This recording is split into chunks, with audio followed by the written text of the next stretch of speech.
자, 지난 시간에 이어서 이생규 장전 이어서 시작하도록 하겠습니다.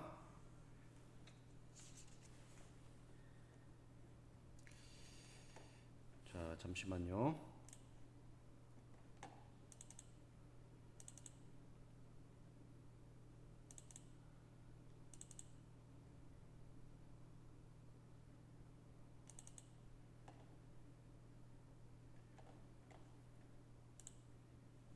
이생규 장전 김시습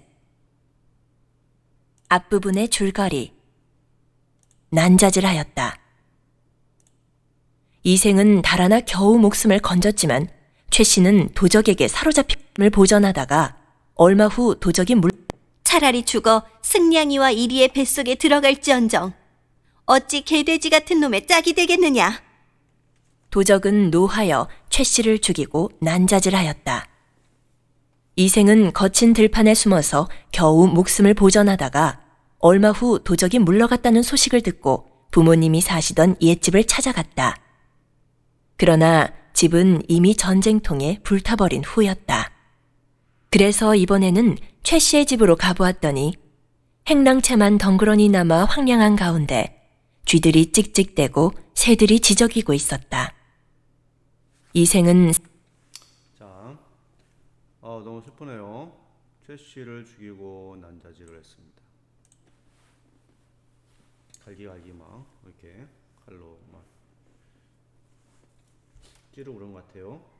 두 번째 시련이 닥쳤습니다. 두 사람 사이에 두 번째 시련이 닥쳤어요. 결국 죽었습니다.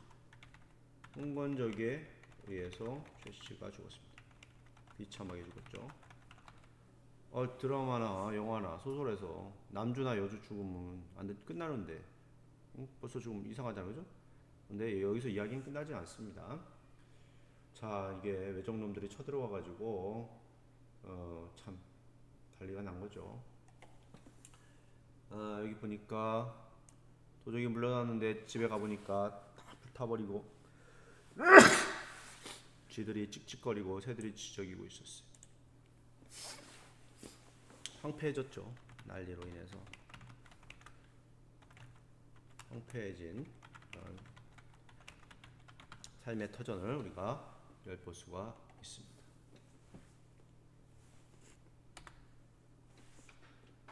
슬픈 마음을 억누를 길이 없어 작은 누각에 올라가서 눈물을 훔치며 길게 탄식할 뿐이었다. 어느새 날이 저물었다. 그는 우두커니 홀로 앉아 지난 날을 가만히 떠올려 보았지만 모든 게 한바탕 꿈만 같았다. 이경쯤 되어 달빛이 희미한 빛을 토하며 들보를 비추었다. 그런데 회랑 끝에서 웬 발소리가 들려왔다. 그 소리는 멀리서부터 들려오더니 차츰 가까워졌다. 발소리가 이생 앞에 이르렀을 때 보니 바로 최 씨였다. 이생은 그녀가 이미 죽은 것을 알고 있었지만 너무도 사랑하는 나머지 한치의 의심도 없이 물었다. 당신은 어디로 피난하여 목숨을 부지하였소? 자, 이생이 너무 슬프겠죠, 그죠? 모든 게 다 꿈만 같았을 겁니다. 이경쯤 돼요. 이경은 언제? 밤 9시부터 11시 사이라서. 달빛이 위에서 들보를 비춰봤습니다. 이경쯤 돼요.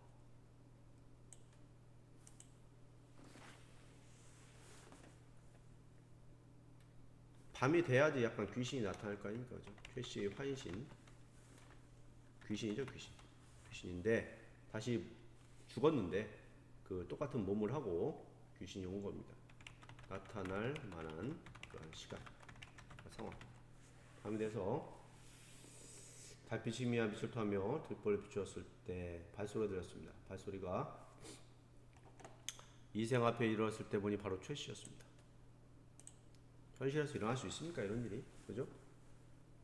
최 씨의 환신, 몸을 이제 새로 환생했다는 거예요. 쉽게 얘기하면 환신이 이생 앞에 나타났다. 자, 현실에서 일어날 수 없는 비현실적인 건데 이런 걸 뭐라고 합니까? 이런 소설에서 이런 거를 전기적인 요소랍니다. 전기적 요소. 전기적이라는 게 뭐냐? 전기라는 것이 뭐 사람의 일대기를 뭐 위인의 일대기를 나타내는 그런 전기가 아니에요. 전기 한자를 풀이하면 전할 전자에 기이할 기자예요. 기이하고 이상한 것을 전해주는 것, 기이하고 이상한 것을 이야기하는 것을 전기적이다 이렇게 합니다. 특히 고전 뭐 이런 소설이나 이런 데에서 있어서 이게 고전 소설이잖아요, 그죠? 이런 전기적 요소가 많이 드러납니다. 제시가 환생을 했어요. 이생이 죽었는데 너무 사랑하니까 어쨌든 뭐 나타났으니까 좋을 거 아니야, 그죠?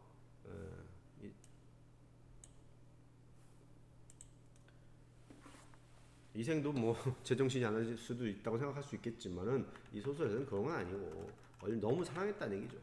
지극한 사랑으로 삶과 죽음의 경계를 뛰어넘었다. 요즘 여러분도 이제 옛날에 보면은 드라마 도깨비인가? 그 도깨비에 누구 나왔었지? 그 이동욱 나오고 누구 나왔었지? 기억이 안 나는데 유명한 배우 나왔었는데 그런 뭐 그런 것도 있고 요즘 또 선생님이 약간 좀 재밌게 보는 게 구미호전인가? 구미호전 이동욱이 주인공 하는 거 그런 것도 약간 다 시대를 뛰어넘는 사랑 이런 거 아닙니까, 그죠? 다시 뭐 환생하고 뭐 이런 거 귀신이고 뭐 도깨비고 뭐 이러잖아. 무슨 구미호고 지극한 사랑으로 삶과 죽음의 경계를 뛰어넘었다. 자, 여기서 우리가 알 수 있는 건 뭐냐? 전기성이다. 전기성. 기이하다. 그 다음에 주제가 뭐냐? 여기서 죽음을 초월한 지극한 사랑. 주제와 관련된 그런 부분이죠. 주제와 관련된 있죠.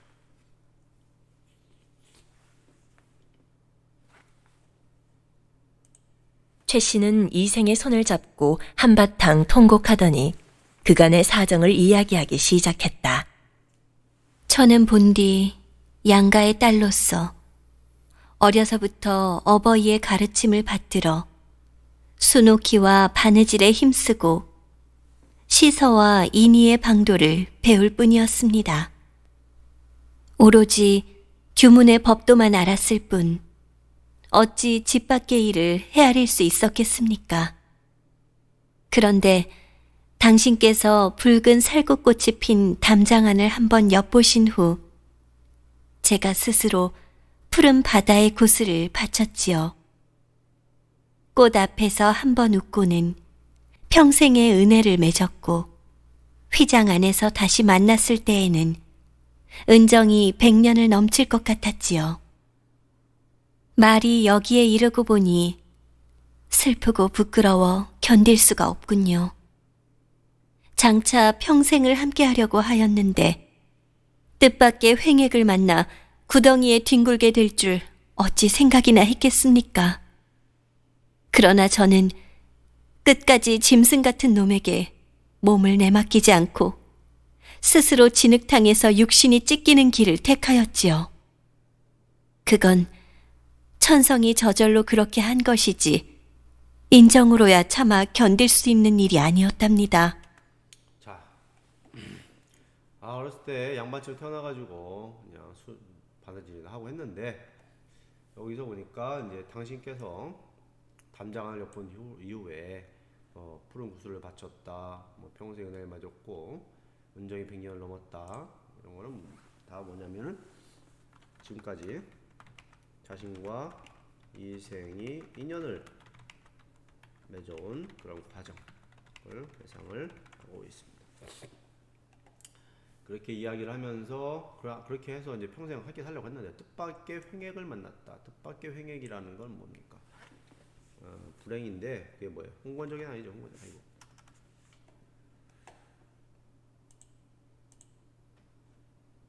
뜻밖의 횡액이라는 거는 홍건적의 난.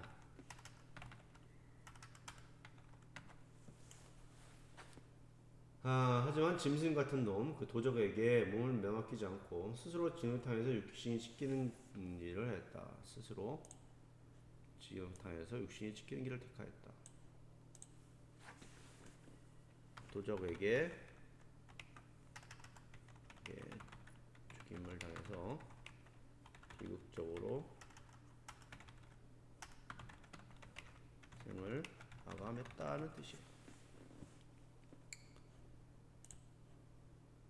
외진 산골짜기에서 당신과 헤어진 후로 짝을 잃고 홀로 날아가는 새의 신세가 된 것이 너무 한스러웠습니다.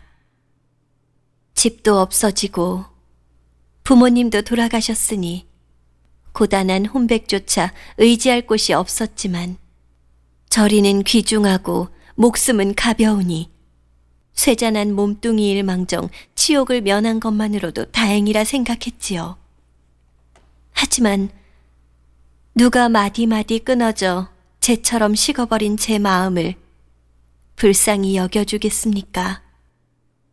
그저 조각조각 끊어진 썩은 창자만 모아두었을 뿐. 해골은 들판에 던져졌고 간과 쓸개는 땅바닥에 버려져 흙먼지를 뒤집어 쓰고 있지요. 가만히 지난날의 즐거움을 헤아려 보기도 하지만 오늘의 근심과 원한만이 마음에 가득 차버렸습니다. 이제 추연이 피리를 불어 적막한 골짜기에 봄바람을 일으켰으니 저도 천녀의 혼이 이승으로 돌아왔듯이 이곳으로 돌아오렵니다. 복례산에서 12년 만에 만나자는 약속을 이미 단단히 맺었고 취굴에서 삼생의 향이 그윽이 풍겨나오니 그동안 오래 떨어져 있던 정을 되살려서 옛 맹세를 저버리지 않겠다고 약속하겠어요. 만약 당신이 아직도 옛 맹세를 잊지 않으셨다면 저는 끝까지 잘해보고 싶어요. 당신도 허락하시는 거지요? 어려운 한자가 많이 나오는데 이런 거는 이제 주석부리 참고하시고요. 시간 되시면 한번 노트에 한번 써보세요. 여기에 이제 최 씨의 말 중에서 저리는 귀중하고 목숨은 가벼우니 세정한 몸뚱이를 망정 치욕을 면한 것을 말하도 다행으로 생각하지요 라고 돼 있죠. 자기 목숨보다 뭐가 더 중요하다는 거야. 저리가 더 중요하다는 거야. 이게 뭐야? 유교적 가치관이지, 그지? 유교적 가치관. 그래서 뭐 옛날에 보면은 여인들은 양반집 뭐 여인들은 뭐 은장도인가 그런 거 품에 품고 다니다가 혹시 무슨 일 당하면 막 목숨을 끊었다고 그런 것도 있잖아요, 그죠? 예. 그런 식으로 해서 유교적으로 그런 걸 유교적 가치관이 나오는 거죠. 그런 목숨을 버릴지언정 이런 거는 쉽게 얘기하면. 조각조각 끊어진 썩은 창자만 모아둘 뿐 해골은 들판에 버렸고 상과 쓸개는 땅바닥에. 아우 자세하게도 묘사했네, 그지? 간과 쓸개는 뭐 땅바닥에 버려졌고 죽은 후에 육신의 모습을 구체적으로 표현했죠. 되나요? 비극적이냐? 비극성을 강조했다.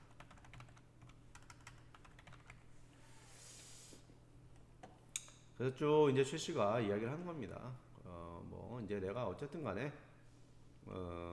가슴에 원한이 가득 차서 어쨌든 내가 그냥 저승으로 갈 수는 없고 천녀의 혼이 이승으로 돌아오듯이 천녀 여기 보니까 뭐 소설에 등장하는 그런 인물이네요. 영혼이 되어서도 애인과 함께 살았다. 옛날 선생님 어렸을 때 재밌게 봤던 영화가 그 장국영 왕조연 주연의 천녀 유언이라고 있었는데 그것도 귀신하고 막 사랑을 나눈 이야기거든. 어쨌든 뭐 그래서 내가 다시 이곳으로 왔다는 이야기야. 귀신이 돼서. 만약 당신이 아직도 예명세를 잊지 않으셨다면 저는 끝까지 잘해보고 싶어요. 당신도 허락하시는 거지요 하고요. 이 말이 바로 최 씨가 하고 싶은 말이야. 최 씨가 이생에게 궁극적으로 하고자 하는 말. 내가 당신을 너무 사랑해서 귀신이 돼서 왔어. 당신도 나를 사랑하겠다는 맹세를 잊지 않았으면 나와 같이 합시다. 이런 얘기야. 그러니까 이생이 뭐라고 했을까요? 이생은 기쁘고도 감격하여 말했다. 그건 바로 내가 바라던 바요.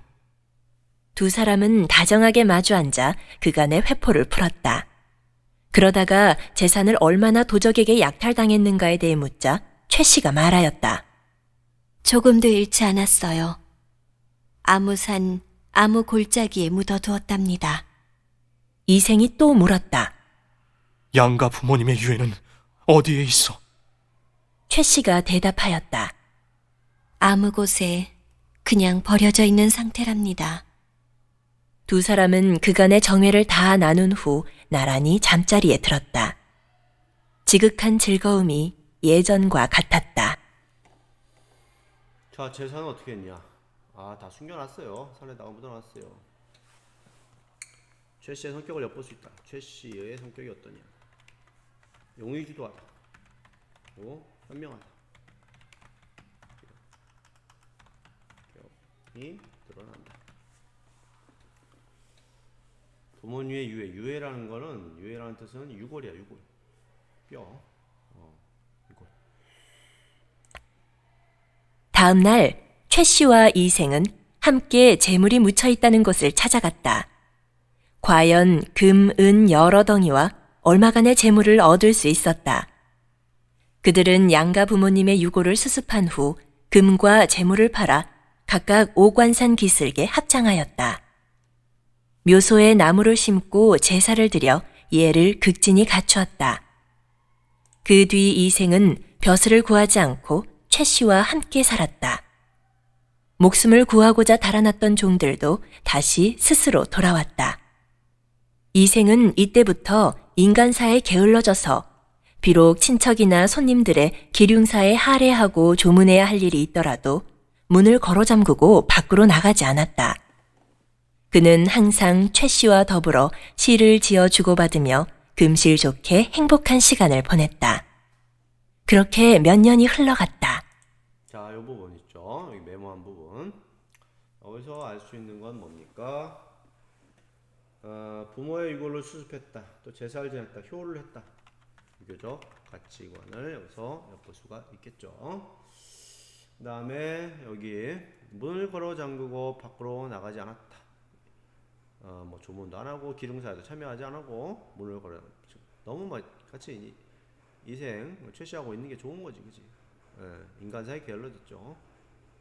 행복한 시간을 보냈습니다. 자, 여기에서 우리가 해당하는 사자성 두문불출이라는 사자가 엿볼 수가 있겠죠.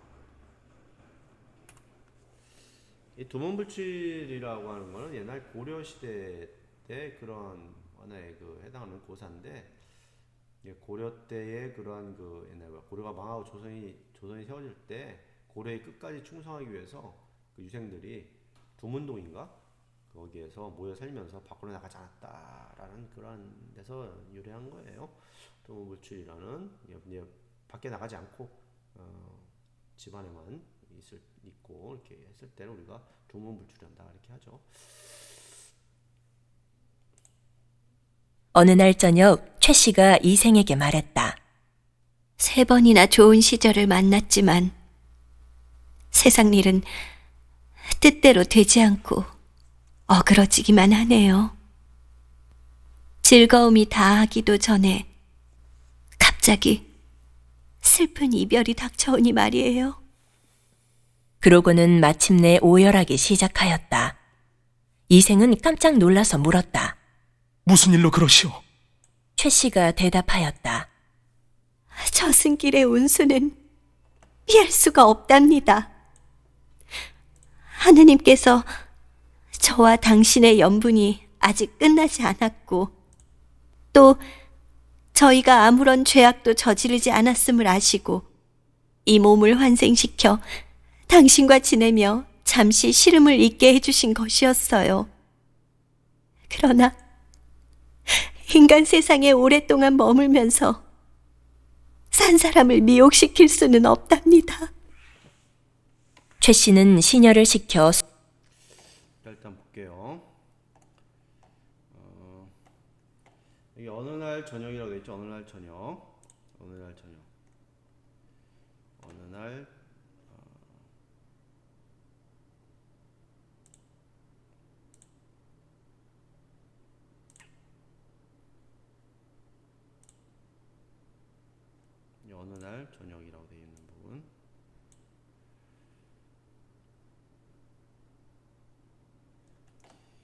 잠깐만요. 자, 어느 날 저녁 이 부분 새로운 사건이 전개된다. 전개를 위한 장면이 전환이 된다. 새로운 사건 전개를 위한 장면이 전환이 된다. 그 다음에 여기 최 씨가 3번이나 좋은 시절을 만났다라고 했어요. 3번이나 좋은 시절을 만났다. 자, 이건 여러 가지 의미로 해석할 수가 있습니다. 3번이나 좋은 시절을 만났다라는 건 여러 가지 의미로 해석할 수가 있어요.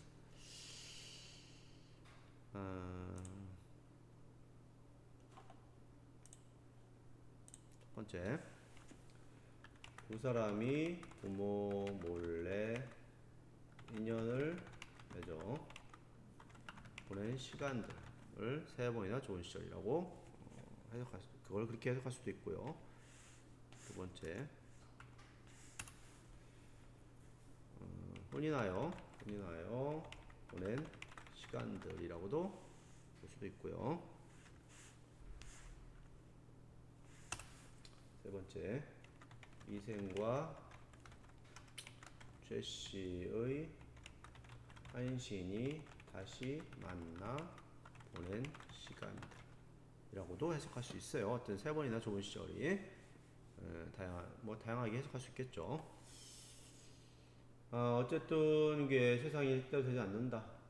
만나면 헤어져야 되니까 우리도 이별을 해야 된다라고 했습니다. 마침내 오열하기 시작했습니다.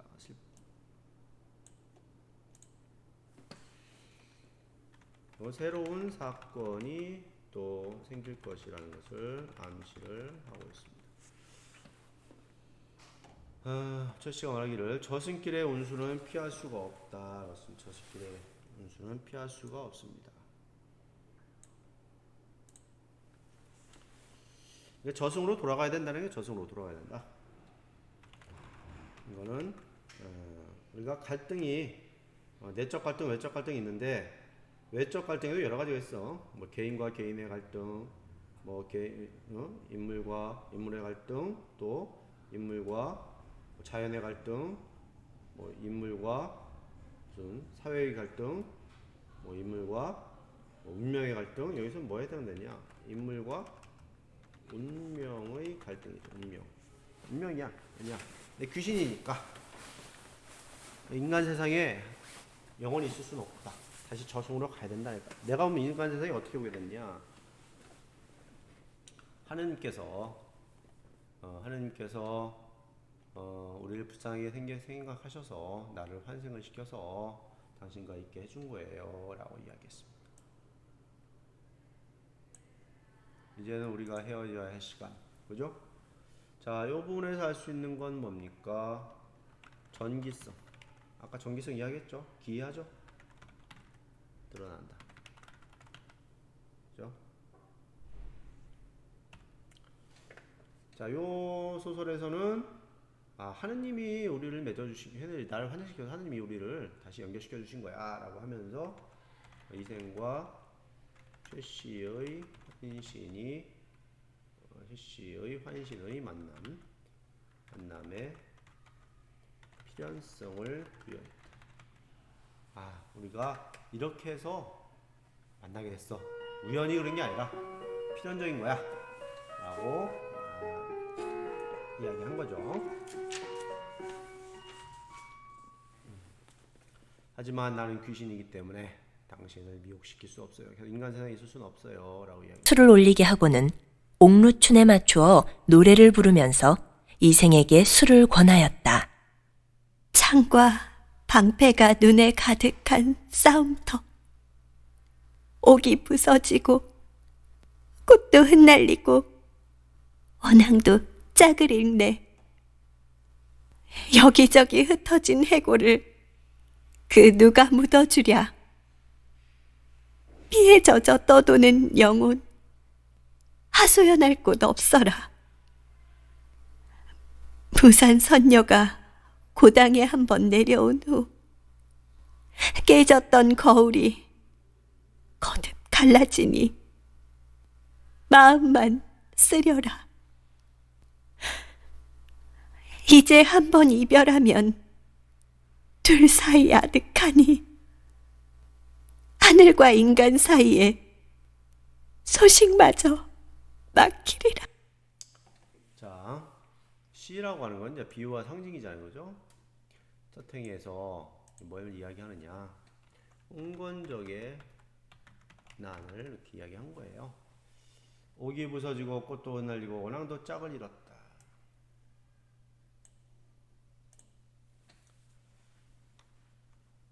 난리로 인해서 삶의 터전이 파괴되고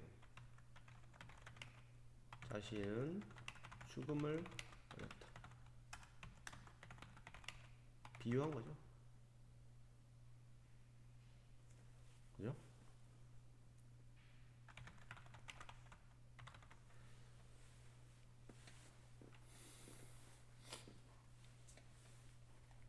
무산선녀가 고당에 한번 내려오는 무산선녀가 고당에 내려왔다는 거는 여기 좀 한번 주석을 한번 읽어보시고요.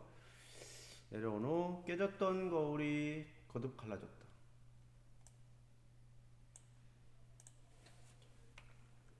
이게 계속 이별을 하잖아, 그죠? 반복되는 이별. 이별을 비유를 하고 있습니다.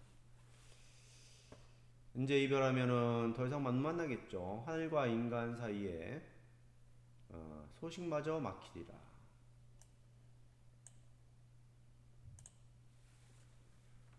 이승과 저승의 거리감, 이별의 안타까움을 표현한다. 또 삽입시죠, 삽입시. 삽입시, 전체 삽입시.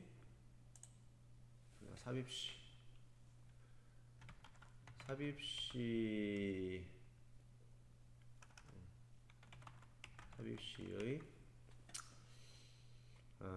효과가 뭐냐? 자, 내용은 보면 일단 내용은 뭐냐? 삽입시의 내용은 1년에서 보면은 난리를 만나서 내가 죽음을 맞이했다. 그 다음에 그래서 너무 슬프다는 얘기야. 그죠? 2년에서는 뭐야? 이제 이별을 하게 됐어. 이별을 하게 되니까 우리 이제 아득해. 언제 만날지 몰라. 너무 안타깝다는 거야. 그죠? 그 이야기를 했죠. 그럼 이러한 삽입시를 넣어서 어떤 효과를 주느냐? 인물의 정서를 절실하게 전달하고 비극적 분위기를 고조시킨다. 인물의 정서를 절실하게 전달하고 비극적 분위기를 고조시킨다. 이렇게 보면 되겠어요. 최 씨는 한마디씩 노래를 부를 때마다 눈물을 삼키느라 곡조를 제대로 이어가지 못하였다. 이생도 슬픔을 걷잡지 못하여 말하였다. 내 차라리 당신과 함께 저 세상으로 갈지언정 어찌 무료히 홀로 살아남을 수 있겠소? 지난번 난리를 겪은 후 친척과 종들이 뿔뿔이 흩어지고 돌아가신 부모님의 유해가 들판에 버려져 있을 때 당신이 아니었다면 누가 부모님을 묻어드릴 수 있었겠소? 옛 성현이 말씀하시기를 어버이 살아계실 때는 예로서 섬기고 돌아가신 후에는 예로서 장사 지내야 한다고 했는데 당신의 천성이 효성스럽고 인정이 두터웠기 때문에 이런 일을 다 처리할 수 있었던 것이요. 당신의 정성에 너무도 감격하지만 한편으로는 나 자신에 대한 부끄러움을 참을 길이 없었어. 부디 그대는 인간 세상에 더 오래 머물다가 100년 후 나와 함께 흙으로 돌아가시구려. 최 씨가 대답하였다. 당신의 목숨은 아직도 한참 더 남아있지만 저는 이미 귀신의 명부에 이름이 실렸으니 이곳에 더 오래 머물 수가 없답니다. 만약 제가 굳이 인간 세상을 그리워하며 미련을 두어 운명의 법도를 어기게 된다면 단지 저에게만 죄과가 미치는 게 아니라 당신에게도 누를 끼치게 될 거예요. 다만 제 유해가 아무 곳에 흩어져 있으니 만약 은혜를 베풀어 주시려면 그것이나 거두어 비바람과 햇볕 아래 그냥 나뒹굴지 않게 해주세요. 자, 이생이 뭐라고 했습니까? 당신이 나에게 베풀어 준 게 너무 고맙다는 얘기야, 그죠? 당신이 우리 부모님 유해를 찾아서, 당신이 때문에 유해를 찾아서 묻어줄 수 있었고, 그죠? 장사 지낼 수 있었고, 너무 고맙다. 거기에 비해서 나는 너무 부끄럽다. 당신만큼 부모님한테 잘하지 못해서 부끄럽다. 자, 이야기했습니다. 그러니까 우리 앞으로 계속 같이 살자. 100년 후 나랑 내가 죽을 때가 죽자 하니까 나는 이미 귀신의 명부에 올랐다. 이미 귀신의 명부에 이름이 실렸다. 이름이 실렸다. 이건 뭔 말입니까? 이미 죽은 몸이라는 거 이미지, 그죠? 이미 귀신의 명부에 이름이 실렸으니 라고 하는 거는 이미 죽은 몸이다라는 얘기예요. 자, 그러니까 이제 있을 수가 없어요. 그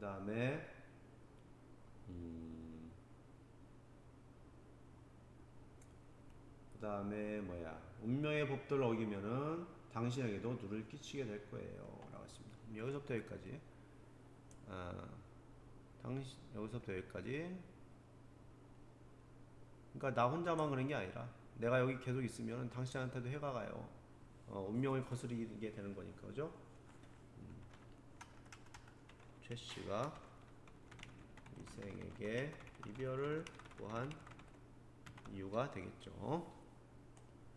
여기까지 될 거예요. 까지 보면, 다만 마지막 부탁이 있습니다. 내 유해가 뭐 간은 여기 있고 뭐 심장은 여기 있고 하니까 그것이나 잘 거두어서 나뒹굴지 않게 해주세요 라고 마지막 부탁을 했습니다. 내 유해를 잘 거둬서 장사를 지내주세요 라고 최씨의 마지막 부탁이 되겠죠. 최씨의 마지막 부탁. 두 사람은 서로 바라보며 눈물만 줄줄 흘렸다. 서방님, 부디 몸 건강하세요. 말을 마친 최 씨의 자취가 점차 희미해지더니 마침내 흔적도 없이 사라져버렸다. 이생은 그녀의 유고를 거두어 부모님 무덤 곁에 묻어주었다. 장사를 지낸 뒤 이생도 최 씨와의 추억을 생각하다 병을 얻어 몇 달 만에 세상을 떠나고 말았다. 이 이야기를 들은 사람들마다 애처로워하며 그들의 절의를 사모하지 않는 이가 없었다. 자, 이렇게 끝이 났네요. 최 씨와 마침내 흔적도 없이 사라져버렸다. 전기적 사건이다. 이런 거 참 영화로 만들면 재밌겠네, 그지? 이런 거 현대로 좀 이런 거 영화로 만들면 재밌을 것 같아. 그 다음에 이생도 몇 달 만에 죽었습니다. 그죠? 이생도 그만큼 상실감이 컸다는 거예요, 그죠? 최 씨를 향한 이생의 사랑과 상실감이 매우 컸음을 우리가 짐작할 수 있다. 맨 마지막 문장, 이 이야기를 들은 사람들마다 애초로하며 그들의 절의를 사모하지 않는 이가 없었다. 옛날 옛적에 호랑이 남의 피전시라, 이런 건 설화적 수법. 물론 이건 설화가 아닙니다. 소설입니다. 설화적 수법을 사용했다는 거죠. 사용하여 여운을 뒀다.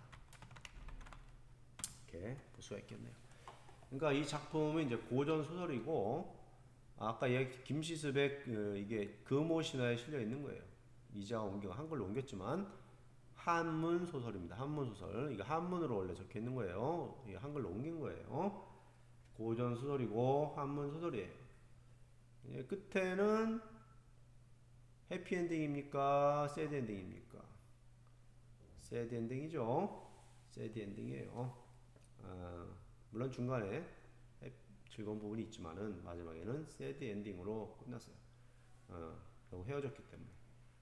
그래서 비극적인 성격을 띠고 있습니다. 그리고 죽음을 초월한 그런 남녀 간의 애절한 사랑, 그거를 노래하고 있는 그러한 작품이다. 그거는 이제 또 우리가 제재 정리해서 좀 더 구체적으로 살펴보도록 합시다. 자, 이것으로 2차 시 마치도록 하겠습니다.